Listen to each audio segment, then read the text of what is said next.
Kenapa kita bilang bahwa precast itu bisa lebih memperpendek waktu atau lebih efisien di waktu? Karena sebagian pekerjaannya dialihkan ke industri, ke pabrik. Cara bahwa precast ini kombinasi manajemen proyek dan manajemen industri. Sekarang itu semen sudah mulai mengacu kepada semen maksimum.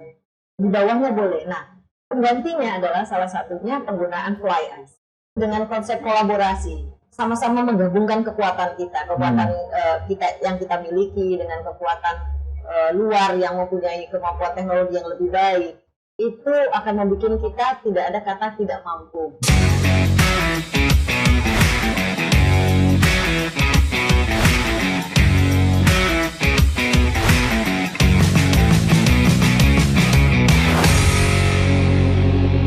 Assalamualaikum warahmatullahi wabarakatuh. Selamat siang para penonton di rumah.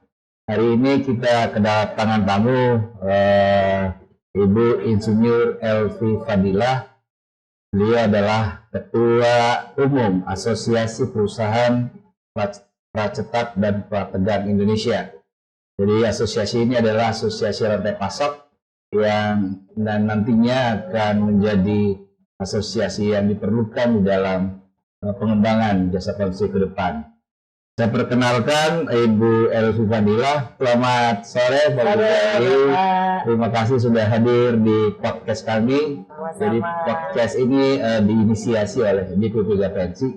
Tujuannya adalah bagaimana seluruh informasi kebijakan, kemudian kiat-kiat sukses para ketua asosiasi, lihat sukses para anggota Gapensi yang sudah membangun banyak. Kemudian juga kita membahas tentang bagaimana konstruksi ke depan, pasar, dan lain sebagainya. Nah, Ibu Fadilah, saya mulai dulu dari secara personel gitu di mana apa disampaikan gitu ya, sebab tentunya para penonton di rumah, terutama teman-teman kita dari usaha anggota Gapensi perlu mengenal Ibu Fadilah lebih jauh. Silakan Ibu Fadilah. Makasih Pak, saya panggilnya Pak RR. Iya. Ya, pertama terima kasih atas kesempatannya diundang podcast ini Pak.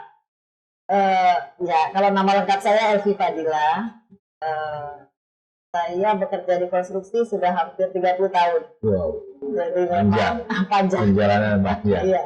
Dulu sekolahnya salah, masuknya teknik sipil ya, jadi masuknya di konstruksi. Ya, kebetulan di tahun ini saya menjabat sebagai Ketua Umum AP3I, menggantikan pengurus atau Ketua Umum sebelumnya, Pak Agus Wantoro.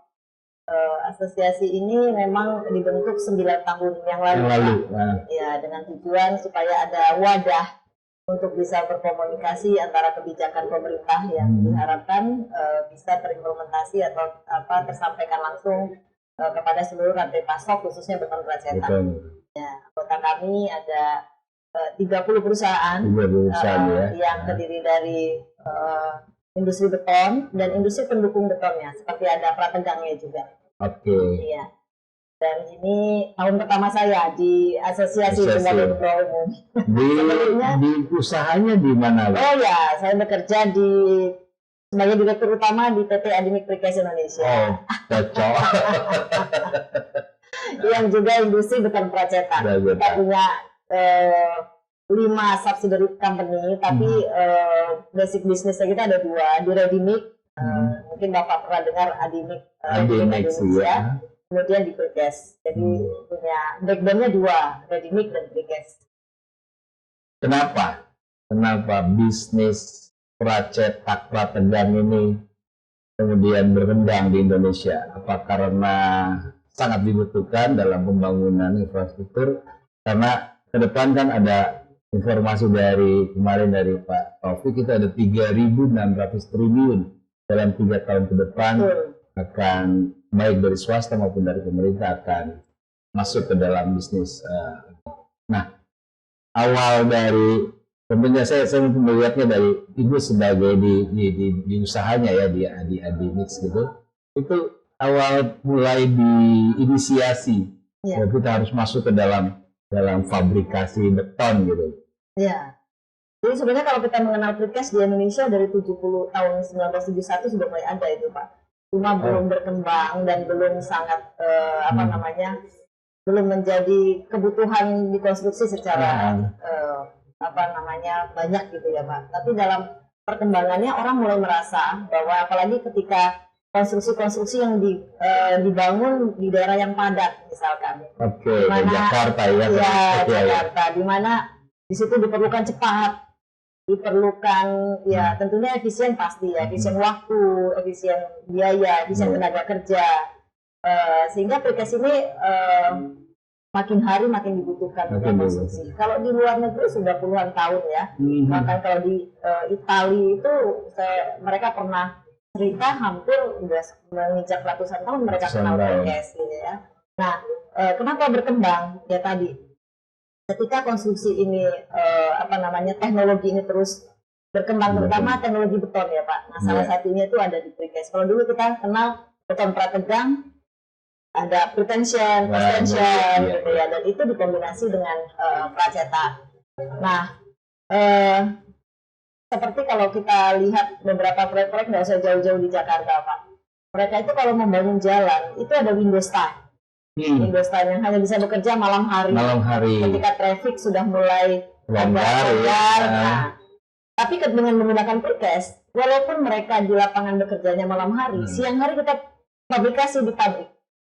Nah, jadi kalau kenapa kita bilang bahwa precast itu bisa lebih memperpendek waktu atau lebih efisien di waktu, karena sebagian pekerjaannya dialihkan ke industri, ke pabrik. Nah, otomatis sistemnya sudah sistem kayak produk pabrikan, makanya kita masuk di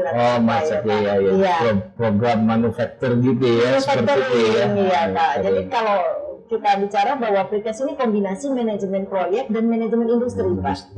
Ya, itu di situ kita karena kita dikerjakan di pabrik, di lokasi yang lebih terlindung, dengan skill orang-orang yang melakukan itu saja, reputation akan menyebabkan atau akan menghasilkan produk yang lebih baik tentunya, dibanding kalau kita kerja di lapangan, di produksi di lapangan, itu kan orang-orangnya ganti-ganti tuh Pak, karena tergantung mandorannya gitu.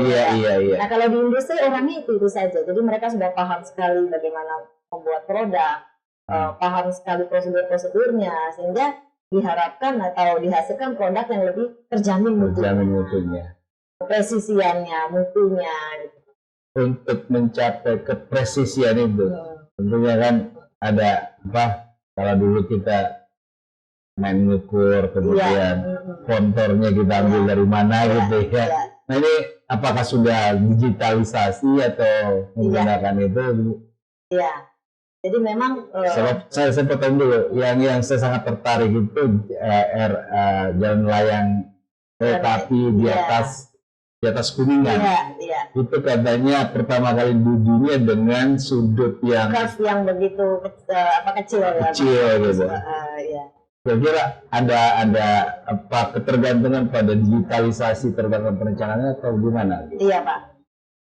Kita melihat dari sudut precastnya ya Pak, mungkin yang sekarang sedang famous itu kalau yang jalan layang yang curve itu precastnya sedikit ya di bagian ujung, yang curve-nya konvensional ya. Tapi kalau yang kereta cepat itu ya, itu salah satu anggota asosiasi kita yang melakukan gitu ya, atau MRT gitu ya Pak. Itu juga semua banyak ornamen precast yang ada di situ. Jadi masalah kepresisian ini memang menjadi hal yang poin yang paling penting di precast. Tentunya kita punya aturan main atau ada code-code yang memang sudah mengatur berapa toleransi yang dibutuhkan. Speknya tidak boleh dilanggar. SCI mengatur, PCI mengatur gitu Pak ya. Kemudian kita turunkan lagi menjadi prosedur-prosedur. Kemudian kita turunkan lagi menjadi WIP, Work Instruction. Ya, memang yang paling penting adalah melatih tenaga-tenaga yang di bawah bahwa bekerja dengan good preparation itu dimulai dengan segala sesuatu yang baik, tidak Pak ya, sehingga dia mengenal apa itu toleransi, kenapa dia punya knowledge tentang itu, sehingga pekerjaan-pekerjaan itu dimulai dari know-how-nya dulu, kemudian teknologinya yang menyusul. Nah, teknologi ini memang kalau di precast yang paling penting adalah mold atau molding, atau kalau di konstruksi sebutnya pre-existing ya. Kalau tempat kita molding, kepresisian molding inilah yang nanti akan menentukan kepresisian produknya Pak. Jadi checklist utama kita ketika membuat produk itu terletak paling tinggi untuk konsep pengecekannya adalah di mold. Makanya ketika membuat mold ya nggak bisa main-main. Harus betul-betul. Ya. Mas lubangnya di mana, tukarnya di mana. Betul. Jadi Nah, dimulai. mold ini bisa dipakai berulang. Yes. Jadi kalau dia apa untuk precast yang lurus itu dipakai berulang. Ya, jadi memang kalau produknya precast itu akan menjadi ekonomis ketika dia dipakai berulang. Berulang. Kalau berulang. Nah, dia bisa berapa puluh kali berulang. Tapi kembali memang pengecekan yang harus berkali-kali supaya tidak, karena ketika berulang itu kan terjadi ya deformasi, perubahan bentuk, itu yang harus dijaga. Dijaga. Oke, ke kamera saya coba dulu. Ya, teman-teman para kontraktor yang tadi disampaikan oleh Ibu Dila ini luar biasa ya, bahwa dimulai dari konsep terus ujung-ujungnya sampai working plan ya di lapangan itu harus kita sudah menjalankan gitu. Jangan ujuk-ujuk datang disuruh oleh PPK tolong kerjain itu gitu ya. Itu bisa dibongkar, bisa kualitasnya berubah. Jadi teman-teman para kontraktor, terutama anggota KPMC, bekerjalah dengan sesuai dengan prosedur, bekerjalah sesuai tahapan, dan jangan sekali-kali mengurangi kualitas dari material. Oke, kita lanjut, Bu Dila. Industri precast yang itu kan tetap sangat tergantung pada semen. Kita bicara materialnya dulu. Ya. Semen dan besi. Nah, ke depan apakah semen dan besi bisa digantikan? Sebab menurut kalau kita bicara amanat daripada di PP 14, itu salah satunya adalah konstruksi penyelenggaraan konstruksi berkelanjutan. Salah satunya adalah bagaimana ramah lingkungan. Sementara kita tahu semen itu waktu diproduksi menggunakan batu bara itu merusak lingkungan gitu ya. Kemudian bahan bakunya, gunungnya dipapras, diambil, kemudian merusak lingkungan. Demikian juga besi. Itu pada saat dia ditanurnya itu menggunakan bahan bakar yang merusak lingkungan. Ada gambaran nggak?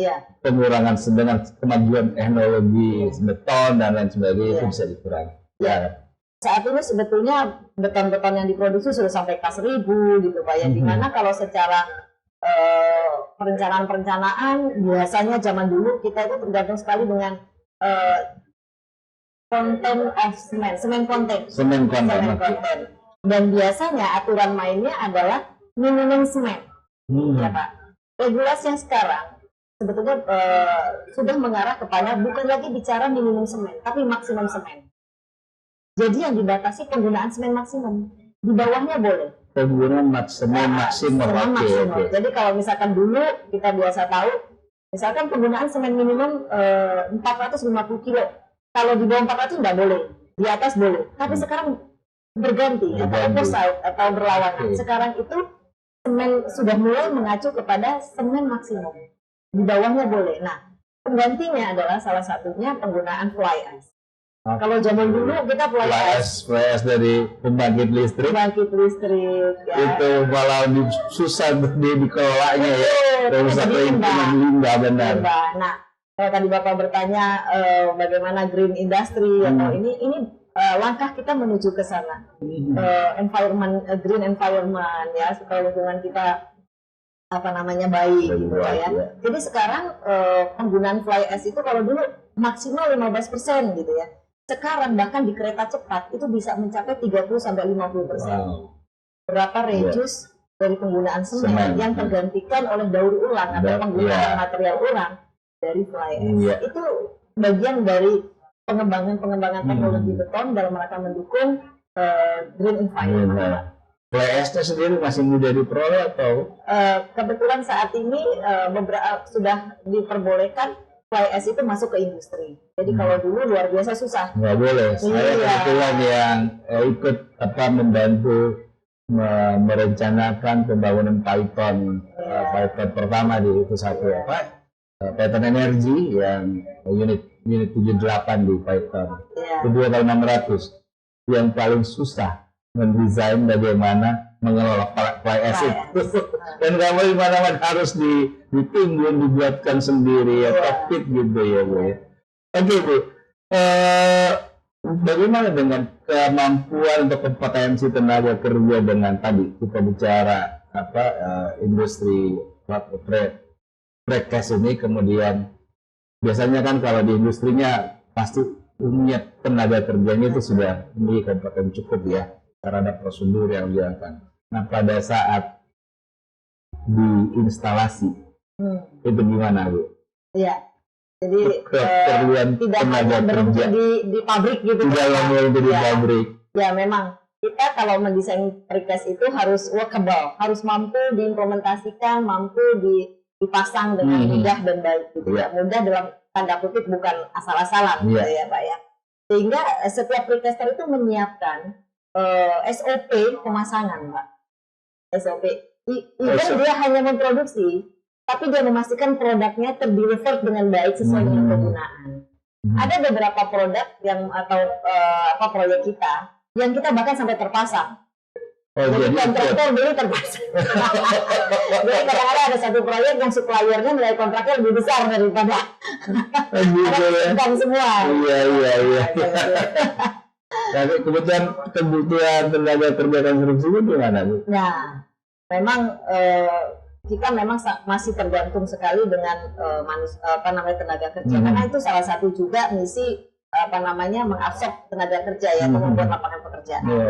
Tapi kita imbangi juga dengan alat-alat yang memiliki teknologi. Sebetulnya bukan semata ya memang mengurangi tenaga kerja, tapi semata-mata kita mengacu atau mengarah kepada human error yang kita kurangi. Jadi tapi operatornya tetap manusia, tetap orang-orangnya, sehingga alihnya tenaga kerja itu bukan lagi mereka hanya pekerja kasar, tapi kita alihkan bagaimana mereka mampu mengoperatori alat-alat yang kita pakai. Ya kemarin ada diskusi kita dengan narasumber yang bagus Pak Erwin, saya mengatakan bahwa industri atau jasa konstruksi itu tidak bisa terdistrupsi oleh kemajuan teknologi. Sebab tetap situ ada orang. Tetap ada orang. Usahanya ada gitu ya.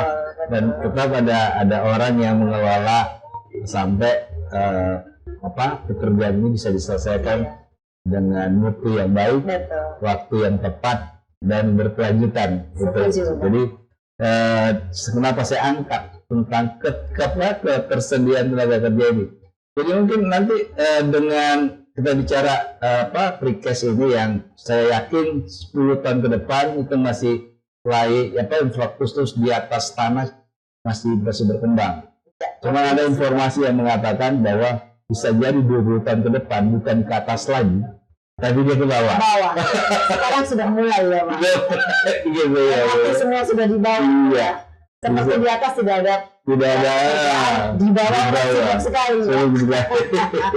Nah, bagaimana kalau terjadi nanti? Yang jelas manajemen yang saya minta dari pendapat Ibu bahwa mampu nggak anak bangsa ini memanage, mensupervisi perkembangan teknologi khususnya di saya pikir dengan konsep kolaborasi ya Pak ya, kolaborasi kita sama-sama menggabungkan kekuatan kita kita yang kita miliki dengan kekuatan luar yang mempunyai kemampuan teknologi yang lebih baik, itu akan membuat kita tidak ada kata tidak mampu. Karena pada prinsipnya kita itu memang orang-orang yang cukup bisa mengetahui segala metode dan segala macam ya Pak ya. Banyak contoh sekarang ini, dan saya pikir kementerian juga sudah membuka peluang kerjasama yang luar biasa. Seperti proyek MRT, kita tahu Pak ya, kerja di bawah juga Pak, ya dengan teknologi tunneling yang luar biasa, dan itu mereka transfer knowledge-nya luar biasa. Jadi kerjasama. Artinya ke depan anak bangsa bisa melakukan. Mungkin di awal proyek pertama mereka yang melakukan bersamaan dengan kita, bagian dari kita belajar sebagai transfer knowledge.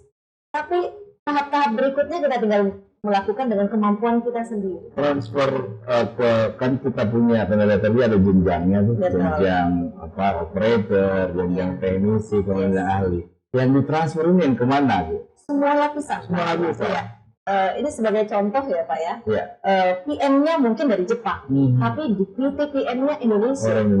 Engineering-nya dibagi dua, engineering lokal dan engineering mereka, Betul. dan mereka berkolaborasi bersama, bukan kerja masing-masing. Di situ terlihat transfer knowledge-nya, dan memang perlu banyak adaptasi ya ketika mereka yang bekerja dengan demikian dengan budaya Jepang. Iya, demikian baiknya preparation, demikian dia menyiapkan segala sesuatu dengan bagus, dan itu menurut saya merupakan sebuah perilaku atau attitude dalam konstruksi yang perlu kita adopt. Iya. Saya sejak 87 dengan GGZ. Kita bangun ada Pak LPG Plan di mana? Di Aceh itu. Lalu lanjutkan LPG Plan, terus kita bangun namanya yang di Indramayu, kilang minyak, Exor 1 itu sama. Memang Jepang transfernya bagus. Budaya selama pekerjaan, orang Indonesia ikut. Sampai kita mencapai, pernah di Exor itu mencapai 7 juta waktu tanpa kecelakaan. 7 juta. Luar biasa. Mereka konsen sekali. Masalahnya, ini banyak subkontraktor juga nih. Begitu Jepangnya pergi, subkontraktor yang sudah besar kembali kepada budaya yang tidak patuh pada prosedur dan lain sebagainya. Gimana pendapat ini? Sebab ini MRT baru ya. Kalau saya kemarin kan udah 80-an, 90-an zaman Orde Baru. Pengalaman kita. Jadi ketika kita berkontrak sama perusahaan Jepang, Mbak. Jepang itu tidak percaya begitu saja dengan saya beli barang ke Anda dan Anda supply. Dia tidak hanya percaya bahwa barang yang kita supply itu beberapa kontraktor kita yang penting produknya yang diterima baik. Jepang sangat mengatur atau dia punya requirement terhadap proses yang dia harus pantau. Jadi event kita di dunia konstruksi yang masuk ke industri precast, Pak, dia tidak hanya beli produk kita tapi memastikan mana prosedur kualitimu, kemudian bagaimana kamu memproduksi, bagaimana skill orang-orang, kemudian bagaimana kamu memberi pelatihan, sampai kita memesan cetakan di mana mereka harus meng-approve untuk memastikan dan ikut ke bawah. Ya, ikut ke supplier kita, bahkan ikut ke supplier kita untuk memastikan bahwa yang dipesan ini masuk requirement. Artinya bukan dia tidak percaya kita, tapi dia memastikan bahwa semuanya concern terhadap aturan main yang sudah ditetapkan. Dengan begitu, secara tidak langsung mereka memastikan bahwa mereka menjamin kualitas. Even itu dia beli produk, Mbak. Bagaimana dengan kereta api cepat, kontraktor Cina? Apakah budayanya sama atau berbeda? Kalau bicara budaya mungkin ada yang berbeda ya Pak, ada yang berbeda. Tetapi ketika bicara bahwa mereka punya kekuatan teknologi yang juga nggak kalah sebetulnya. Ya, jadi kereta cepat itu pertama kali punya precast box dengan panjang 30 meter tanpa segmental, jadi monolit. Jadi bayangkan bagaimana pengecoran dengan mesh konkret sebesar itu tanpa harus di lokasi ya. Betul Pak, di lokasi asal project gitu ya, dan bagaimana mereka mendeliver produknya sudah ke atas dengan alat-alat yang luar biasa gitu. Satu segmen itu bisa sekitar 700 sampai 1000. Jadi bayangkan alat-alatnya. Jadi dan teknologi sehingga yang dimiliki mereka juga ini ya, bahkan tim kita yang ada di sana cerita untuk bisa memastikan menyelesaikan satu proses penulangan satu pil itu pertama-tama 1 sampai 2 bulan Pak, sampai menemu cara itu ketika mereka akhirnya melakukan, ayo kita lombakan kepada mandor-mandor siapa yang bisa membuat paling baik dan paling cepat, dia yang menang. Itu tercepat 2 minggu, dan itu terjadi selama lebih dari, kalau nggak salah kemarin dia bilang 2 bulan lebih untuk cuma tahu masalah peluang. Jadi nggak gampang sebenarnya. Jadi tapi di Cina, di khusus yang kita bicara kereta cepat ya, kemarin disampaikan juga bahwa tulangan banyak yang terreduce dengan baik karena mereka sudah tidak pakai lagi LD atau perpanjangan dengan LD ya Pak, yang 40D, mereka pakai las. Jadi semuanya bisa diminimize kan, sambungannya bisa Oh, terminimize. ada peralatan yang tinggal di Iya, gitu. gitu. Iya, iya. Ya, Iya. tapi mereka memastikan bahwa tulangannya adalah tulangan yang memang mampu untuk bilas, Bilas. gitu ya. Ada konten dari karbonnya, ada segala macam yang memang ada ini. Ya, menarik nih, Bu Dila. Apa pembicaraan kita yang terakhir nih, Bu Dila. Yang terakhir bahwa sebagai asosiasi tempat berkumpulnya para pelaku usaha. Kira-kira, maksud saya, apakah peluang bertumbuhnya pelaku usaha ini besar atau sebab kita tahu kalau di Gapensi itu cuman satu generasi, paling lama 30 tahun perusahaan itu hilang. Kecuali BUMN lah ya, kan itu pemerintah. Jadi yang dulu kita beberapa perusahaan yang didorong oleh Pak Ginanjar dulu, itu bagus, kasih modal buat jadi. Tapi masuk pada zaman reformasi itu kemudian hilang semua. Memang ada sih yang dia pindah menjadi investasi gitu ya, bukan kontraktor. Tapi bisa dihitung jari, cuman satu generasi 20 sampai 30 tahun hilang. Nah, bagaimana di pelaku usaha di Precast? Apakah, karena kita tahu sekarang tidak bisa lagi manajemen turunan gitu ya. Jadi harus benar profesional yang mengelola. Gimana di pelaku usaha di Precast ini? Ya, sebetulnya kalau di Precast sendiri mungkin Bapak juga tahu, hampir sebagian BUMN punya Precast juga, sehingga mereka terjamin memfeeding, mengasih makan gitu ya untuk Precast yang di bawah benderanya mereka. Tapi bagaimana dengan nasib Precast lain yang swasta? Di AP3I banyak juga kita anggota dari Precast yang swasta, Pak. Yang memang akhirnya kita juga berharap dengan kontraktor, dengan kebijakan pemerintah, bahwa kita ini juga membangun bangsa gitu loh. Bahkan sebetulnya yang namanya swasta itu tidak membebani APBN, tidak membebani, justru mereka menyerap tenaga kerja tanpa masuk ke APBN dan segala macam. Nah, ini yang perlu juga perhatian gitu ya. Jadi memang persaingan bisnis itu ada gitu ya Pak, tetapi bahwa tidak semuanya harus dari BUMN ke BUMN gitu, supaya merata dan hidup bareng-bareng. Itu harapannya. Kalau dengan begitu kita rasa selama masih ada konstruksi di Indonesia, Precast masih tetap dibutuhkan. Marginnya berapa memang? Jangan lihat dari disuplai dari berapa, marginnya sendiri gimana, Bu? Karena kita ini kan rantai pasok yang sudah paling bawah, Pak. Jadi sudah otomatis sudah paling kecil dari konstruksi lah. Kalau kontraktornya nggak besar ya. Nah, karena kita industri, fixed cost kita jauh lebih besar dari konstruksi. Karena kita orang-orangnya fix, Pak. Kita tidak bisa mengganti-ganti orang seperti kalau kontraktor. Kontraktor bisa pakai tenaga lepas gitu ya. Kalau kontraktor itu kan dia projected ya Pak. Ini proyek, nanti dia panggil orang. Kalau kita kan industri yang reputation Pak, itu saja. Sehingga skill sangat dibutuhkan untuk memastikan orang-orang ini.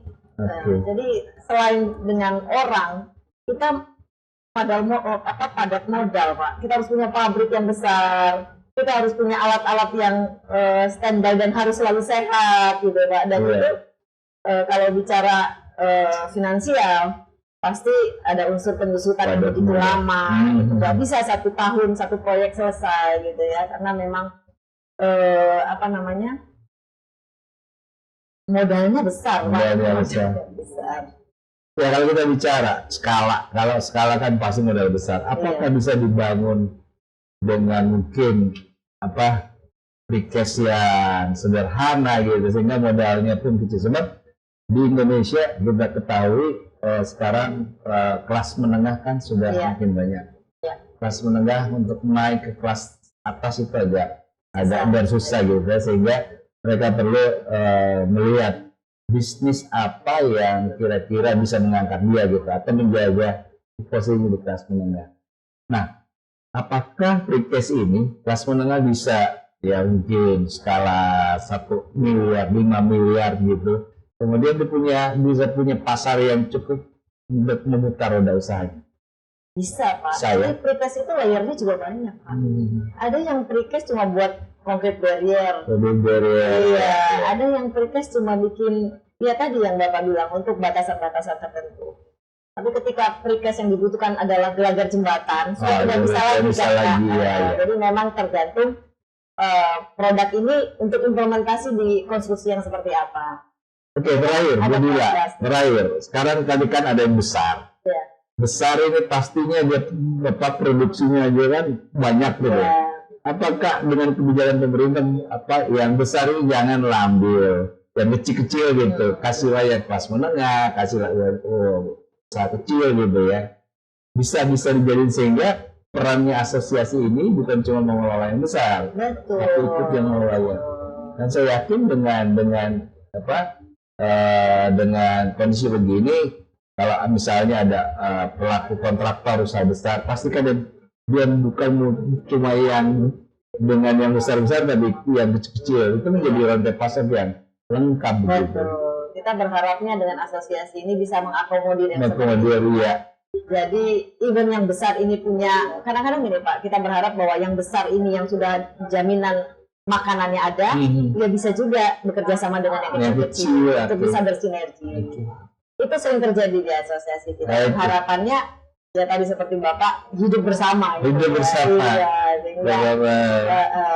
Hidup bersama dan maju bersama, bahagia bersama. Oke, terima kasih nih Ibu Ibu Dila. Kemudian Ibu Dila juga ini adalah pengurus KPNC ya. Iya, betul. Insya Allah kita bisa diskusi lebih jauh lagi. Terima kasih dan para kontraktor nasional, para anggota KPNC. Kira ini menarik ya yang kita bahas bersama dengan Ibu Dila, dan berharap bahwa kolaborasi dan prosedur kerja itu jangan ditinggalkan. Menjaga kualitas menjadi utama.